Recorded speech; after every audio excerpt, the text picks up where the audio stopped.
Hola de nuevo. ¿Cómo estás? Espero que mejor que bien.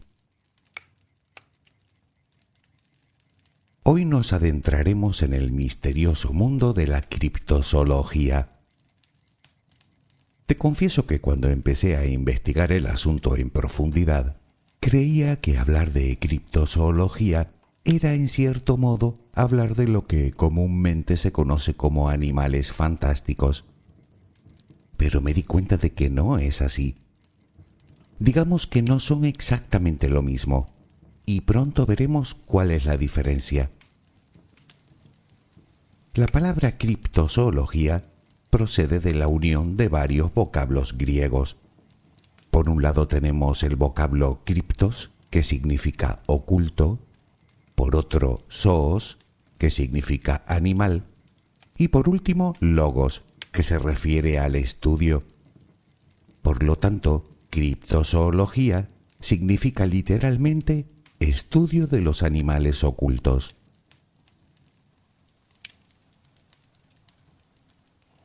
La sirena, el unicornio, el kraken, el Bigfoot, el chupacabras, el yeti, el hombre lobo, el monstruo del lago Ness, del que por cierto hablamos no hace mucho en un directo.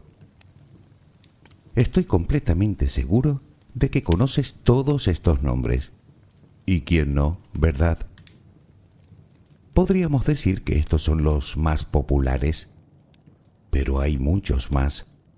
El leviatán, la serpiente marina, el pájaro del trueno, el oso Nandi, el monstruo del lago Tota en Colombia, el monstruo del lago Tianchi en la frontera entre China y Corea del Norte, el monstruo del Gran Lago en Suecia o el monstruo del lago Champlain en América del Norte.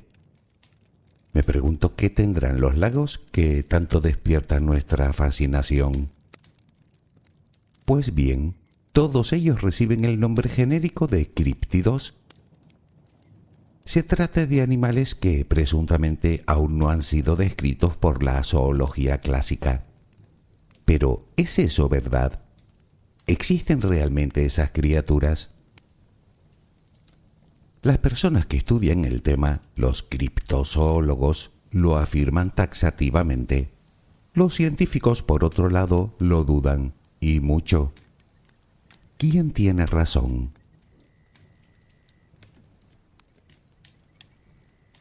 En este audio intentaremos dar respuesta a algunas interesantes cuestiones que probablemente todos nos hayamos planteado alguna vez. Como por ejemplo, ¿qué es exactamente la criptozoología? ¿Qué estudia? ¿En qué se basa para afirmar que esos animales existen o existieron realmente? ¿Quién y cuándo se acuñó el nombre de criptozoología? ¿Y por qué no se considera ciencia? Yo te lo cuento y tú decides en lo que quieres creer. ¿Te parece bien? Déjame acompañarte un rato mientras te duermes y hablaremos de todo ello. Relajemos primero cuerpo y mente. Busca la posición que te resulte más cómoda para dormir, con la que te sientas más a gusto. Recuerda que siempre puedes colocarte boca arriba, con los brazos a los costados y con las piernas ligeramente separadas. Cierra los ojos si aún no lo has hecho. Intenta que los párpados estén lo más relajados posible. Toma aire profundamente por la nariz. Reténlo un par de segundos y suéltalo lentamente. Lo hacemos otra vez, pero en esta ocasión con la respiración abdominal. Inspira, reténlo, suelta. Nota cómo el abdomen sube y baja mientras que tu pecho permanece inmóvil. Una última vez. Inspira, Reténlo y suelta.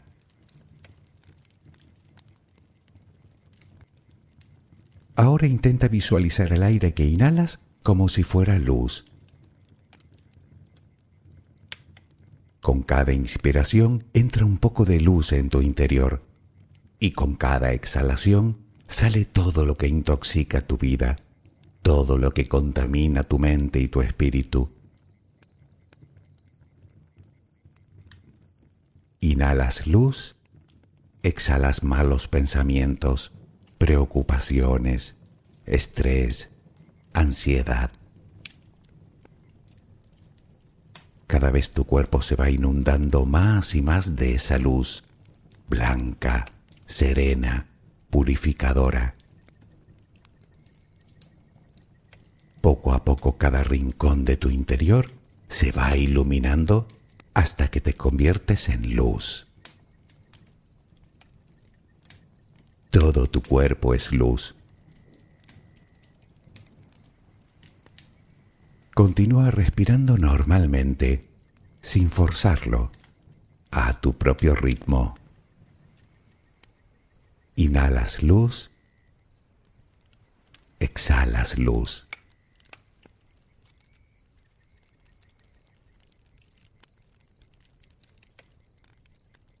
Ahora comenzaremos a relajar todo nuestro cuerpo.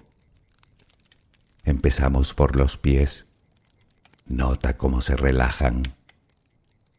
El pie derecho, el pie izquierdo.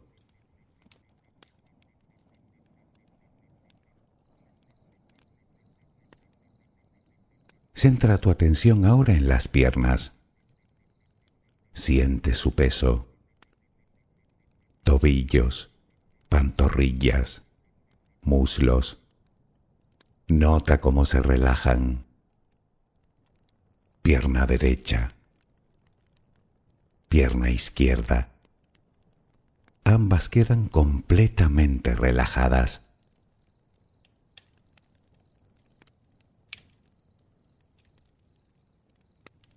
Toma conciencia de tu cadera.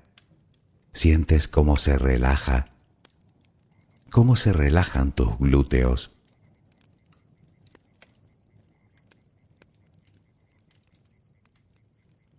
Piensa ahora en tu abdomen, que sigue balanceándose con cada respiración. Nota cómo se relaja también.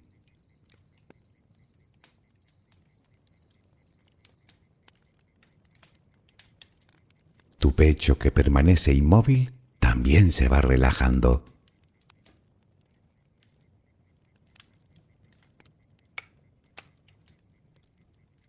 Siente ahora tu espalda. Sientes que cada vez pesa más y más. Desde la cadera hasta el cuello, todos los músculos de la espalda quedan completamente relajados. Notas como ya no hay tensión en ella.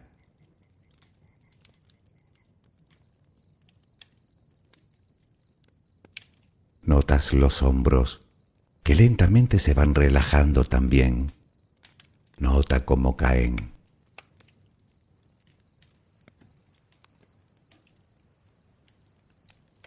Presta atención ahora a los brazos. Tu brazo y antebrazo derecho. Tu mano derecha. Los dedos de esa mano. Todo queda relajado.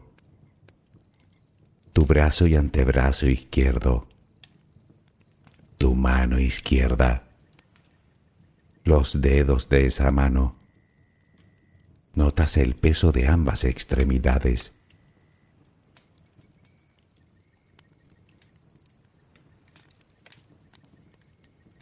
Dirigimos ahora nuestra atención al cuello. Visualízalo.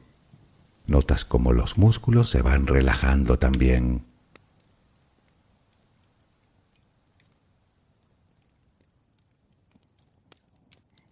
La mandíbula, las mejillas, los labios, la frente, el cuero cabelludo, todo queda completamente relajado.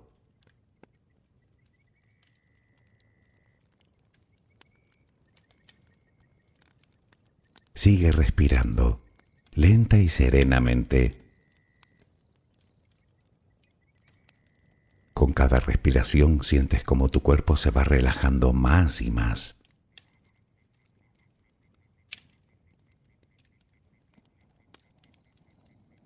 Siente cómo resplandeces de paz, de bondad, de gratitud, de calma, de compasión, de amor.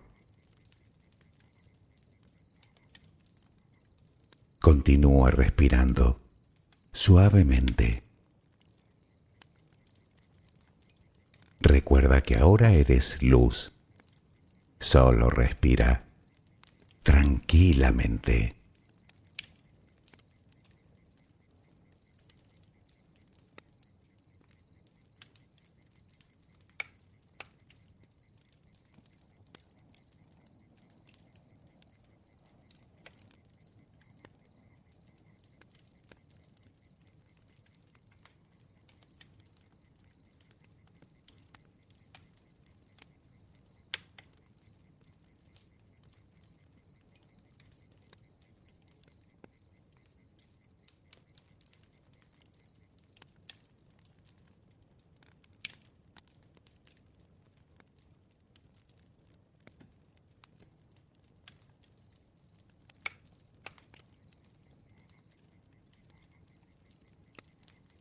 Todos los años se descubren miles de nuevas especies desconocidas para la ciencia.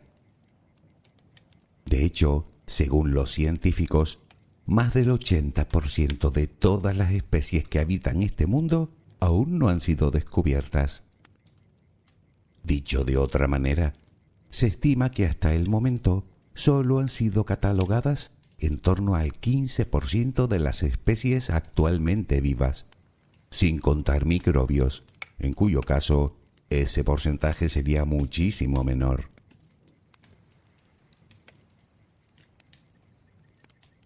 Pero ¿significa eso que aún podemos encontrar yetis? ¿O unicornios? ¿U hombres lobo? Bueno, echemos el freno. Parece ser que una gran parte de esas especies que aún no hemos descubierto pertenecen a hongos e insectos. De los primeros, se cree que solo se han descubierto el 10%, y de los segundos, de los insectos, solo la cuarta parte. En cuanto a vertebrados, se estima que unas 3/4 partes de los futuros descubrimientos serán anfibios y reptiles. Si nos referimos exclusivamente a mamíferos, parece que la mayoría de los que quedan por catalogar pertenecerían a pequeños roedores y tal vez algunas especies de murciélagos. Puede que algún que otro primate arborícola, como es el caso del mono lesula, descubierto hace relativamente poco, y aún así es el segundo mono africano descubierto en los últimos 30 años. Por lo que a las aves se refiere, solo se descubren 2 o 3 nuevas al año, por lo que se deduce que el número que aún queda por descubrir es razonablemente bajo. Y por supuesto aún nos queda el mar, donde la cantidad de especies por descubrir es indeterminada. Algunos afirman que de los océanos solo hemos descubierto el 10% de las especies, por lo que aún quedarían miles por catalogar, aunque la mayoría pertenecerían a zonas abisales.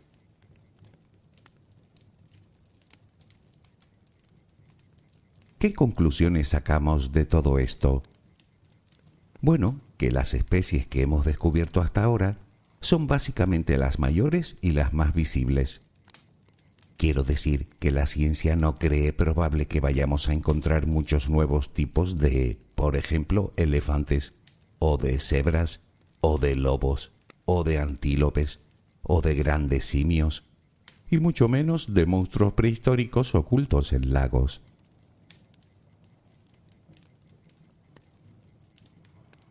El término criptozoología se lo debemos a un zoólogo llamado Bernard Heuvelmans, quien lo acuñó en su libro Tras la pista de animales desconocidos, escrito en 1955. Heuvelmans definió el término como el estudio de los animales sobre cuya existencia solo poseemos evidencia circunstancial y testimonial, o bien evidencia material considerada insuficiente por la mayoría. Me refiero, por ejemplo, a una huella, o alguna que otra fotografía borrosa, o a historias que han pasado de boca en boca y que muchas forman parte ya del folclore popular.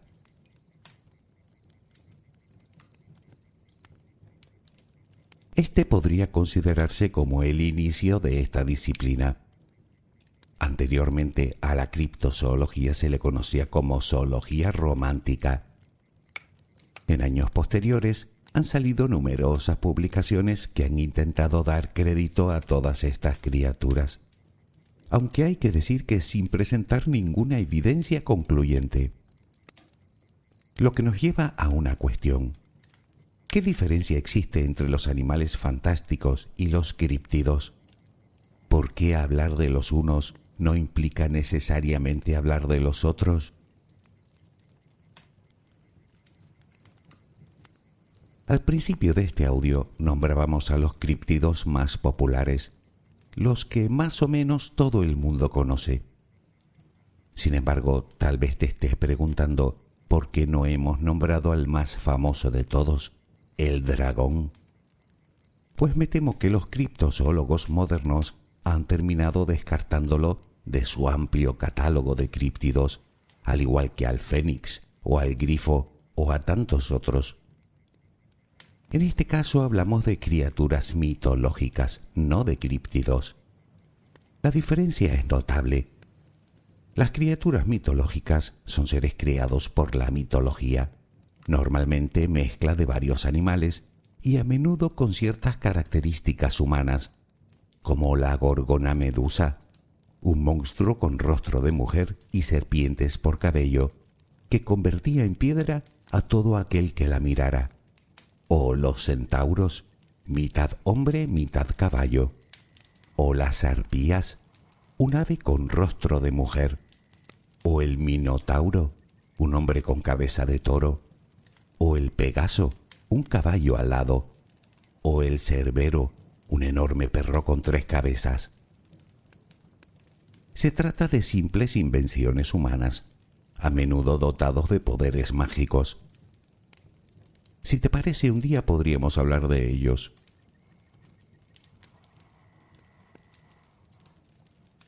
Los críptidos, por otra parte, son hipotéticas criaturas que los estudiosos del tema, los criptozoólogos, sí que consideran reales, bien porque existen o porque han existido en tiempos pasados, más allá de las leyendas y del folclore. Para ellos son animales con aspectos de seres vivos, no muy diferentes a otros animales, que según afirman no se han podido encontrar debido a los métodos que utiliza actualmente la ciencia. En realidad, lo que más choca a los científicos de la criptozoología no es tanto las características atribuidas a los críptidos, sino en su manera de investigar y de crear el conocimiento.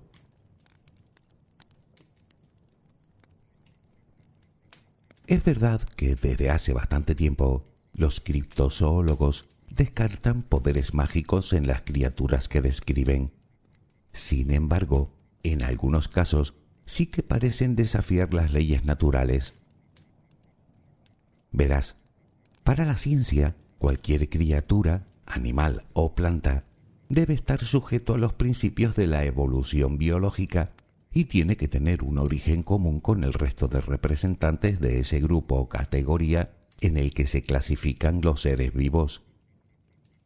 Pongamos un ejemplo para verlo más claro. El Bigfoot.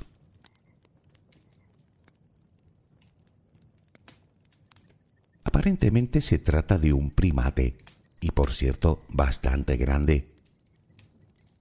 Para empezar, debería tener algún parentesco con el resto de primates, concretamente con los llamados primates del Nuevo Mundo, Se les llama así a los monos que viven en América, distribuidos desde el sur de México hasta el norte de Argentina. Y eso es algo que no parece muy probable. Resulta que los monos americanos son, por lo general, más pequeños que los del Viejo Mundo, es decir, que los africanos y asiáticos, que son más grandes y robustos. Además, los americanos tienen hábitos notablemente arborícolas. De ahí que sus colas sean más largas y fuertes, lo que les ayuda a sujetarse a los árboles. Y no son las únicas diferencias.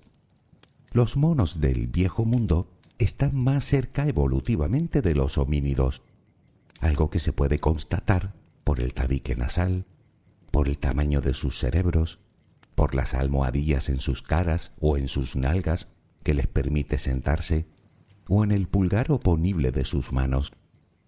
Todas ellas características que no presenta ninguna especie de monos del Nuevo Mundo.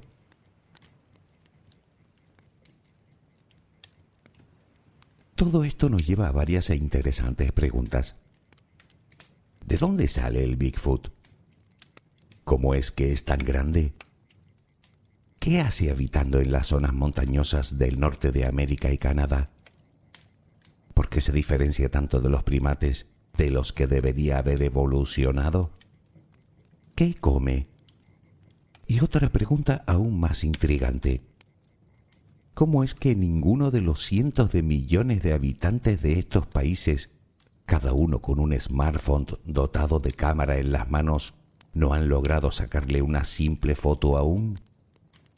Al fin y al cabo no hablamos de un pequeño roedor que vive en madrigueras, ni de un diminuto batracio arborícola.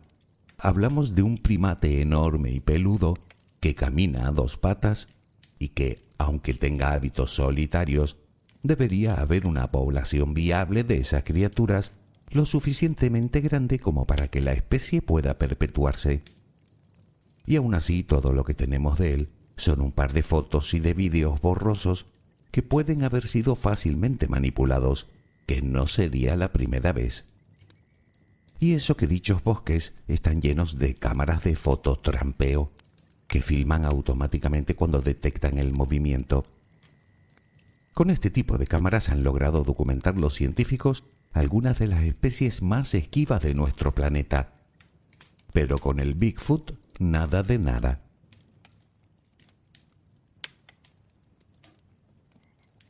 Son cuestiones como estas las que hacen dudar de la existencia de los animales que defiende la criptozoología. Sin embargo, hay algo más. Como hemos visto, entre más pequeños son los animales, más probabilidades existen de que no se hayan descubierto aún por razones obvias. Sin embargo, la criptozoología no habla en ningún momento de animales pequeños, de insectos, por ejemplo, o de reptiles, sino de criaturas siempre de cierto tamaño, como mínimo mayores que un perro. ¿Por qué?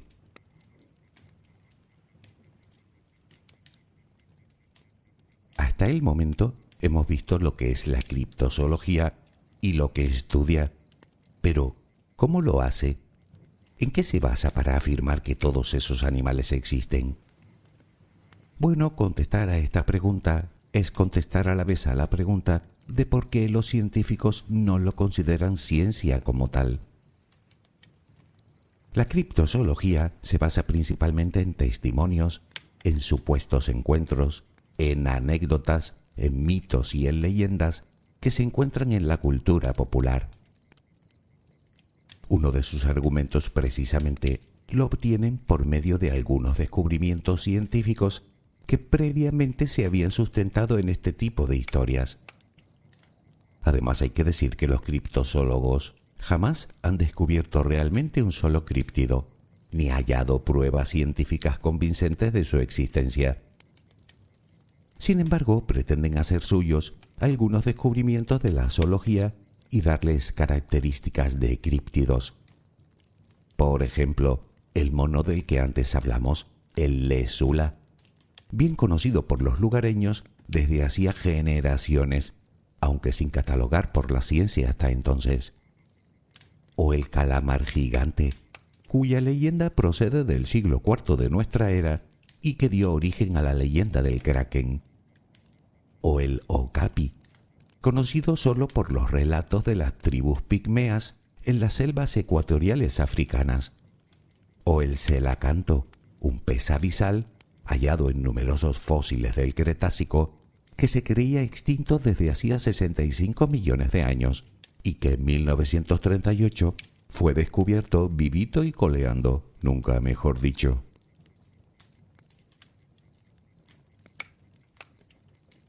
Tanto el Selacanto como el calamar gigante, como otras especies marinas desconocidas, han sido descubiertas casi por casualidad, porque terminaron cayendo en redes de pesca, lo cual era cuestión de tiempo. Sin embargo, hay una criatura marina legendaria que nunca ha caído en esa trampa: las sirenas.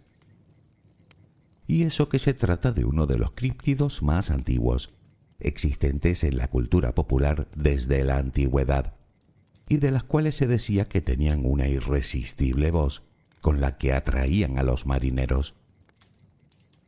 Por cierto, ¿sabías que la primera mención a las sirenas como tal se remonta a la Odisea de Homero? Por entonces no tenían aspecto de peces, sino de aves. Fue en la Edad Media cuando adquirieron la apariencia por las que las conocemos hoy. Resulta que Cristóbal Colón, en su primer viaje a las Américas, reflejó en su diario de a bordo haber visto 3 sirenas desde la proa de su barco. Sin embargo, y esto tiene su gracia, quedó visiblemente decepcionado, pues esperaba ver preciosos rostros de mujer, tal y como reflejaban las leyendas, y en cambio vio rasgos masculinos.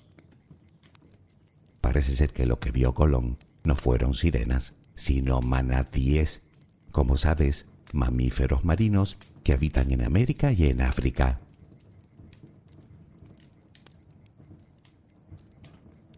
Para los criptozoólogos, las sirenas existen.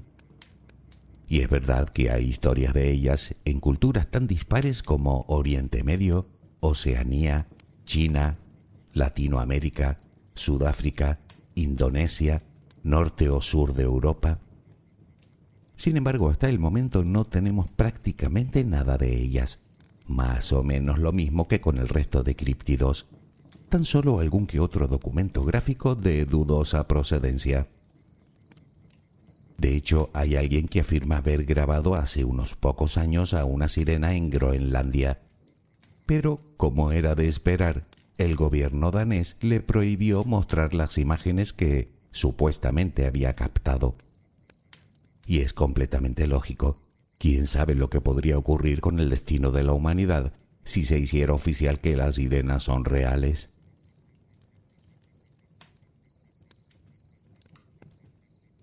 Para los científicos, la criptozoología da gran importancia a las descripciones de los críptidos ofrecidas por la cultura popular y valora en demasía los testimonios de las personas que afirman haber visto a esas criaturas.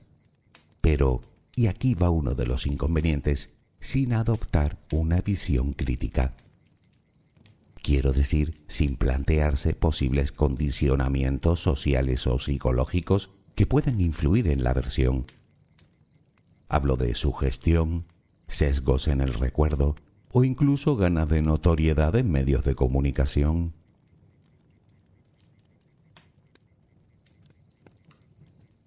Por otra parte, se acusa a la criptozoología de manipular la teoría para dar credibilidad al animal que describe. El ejemplo lo tenemos en el monstruo del lago Ness. Según toda la ciencia, la zoología, la climatología, la geología, la biología, es imposible que un gran reptil acuático, como puede ser un plesiosaurio o un mosasaurio, especies extinguidas desde hace más de 65 millones de años, puedan vivir en ese lago por numerosos motivos. Sin embargo, los criptozoólogos insisten en que dicha criatura existe, aún teniendo en cuenta los poquísimos supuestos avistamientos de un animal que necesita salir a respirar varias veces al día.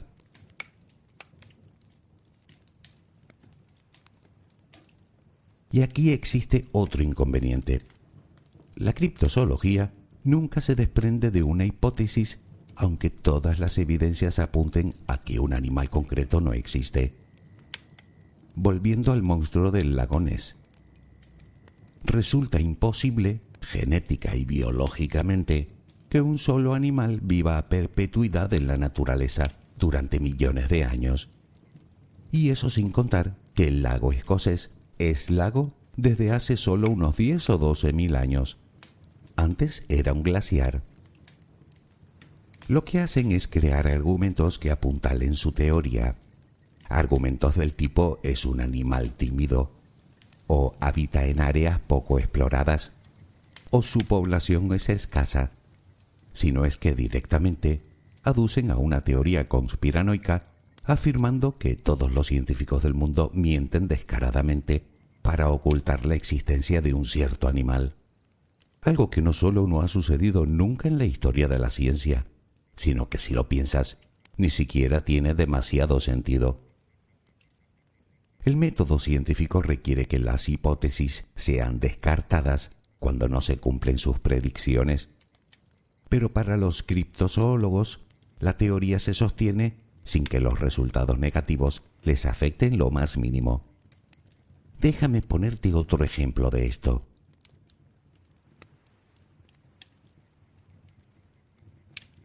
Resulta que no hace mucho, investigadores de la Universidad de Buffalo publicaron un estudio en el que habían analizado el ADN de varias muestras del supuesto Yeti, dispersas por todo el mundo en museos y colecciones privadas, desde pelos hasta piel, pasando por dientes, huesos y hasta excrementos, presumiblemente recogidos todos en el Himalaya y el Tíbet. Muestras que durante décadas se creían que pertenecían al abominable hombre de las nieves. Pero ¿sabes lo que arrojaron los resultados de dicho análisis? Todas las muestras pertenecían a osos. Bueno, todas menos una muestra de pelo, que era de un perro. Sin embargo, los criptozoólogos continúan dando credibilidad a dicha criatura.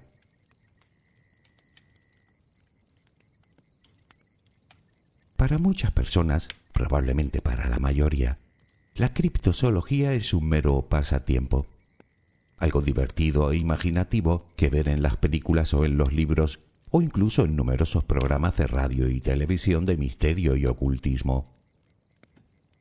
Para otros, para muchos me temo, son simples fuentes económicas, habida cuenta de la cantidad de turistas que atraen los lugares donde supuestamente se han observado críptidos, como el lago Ness, por ejemplo, que recibe alrededor de 1,5 millones de turistas al año.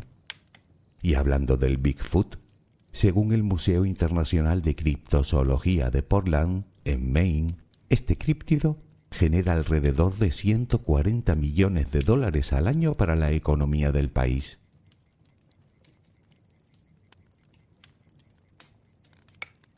Para los científicos, por su parte, no pasa de pseudociencia, es decir, una creencia que se presenta como científica, pero que carece del método científico, por lo que naturalmente no la incluyen dentro de la rama de la zoología. Pero para otros, para los criptozoólogos, es todo un conocimiento natural por descubrir que merece la pena investigar. En cuanto a ti, amigo, amiga, supongo que será lo que quieres creer. Una curiosidad, una bonita historia de ficción con la que entretener, un camelo para sacar dineros a los incautos o una ciencia con todas las de la ley. Como te dije al principio, yo te lo cuento y tú decides. Espero que mañana tengas una maravillosa jornada. Que descanses. Buenas noches.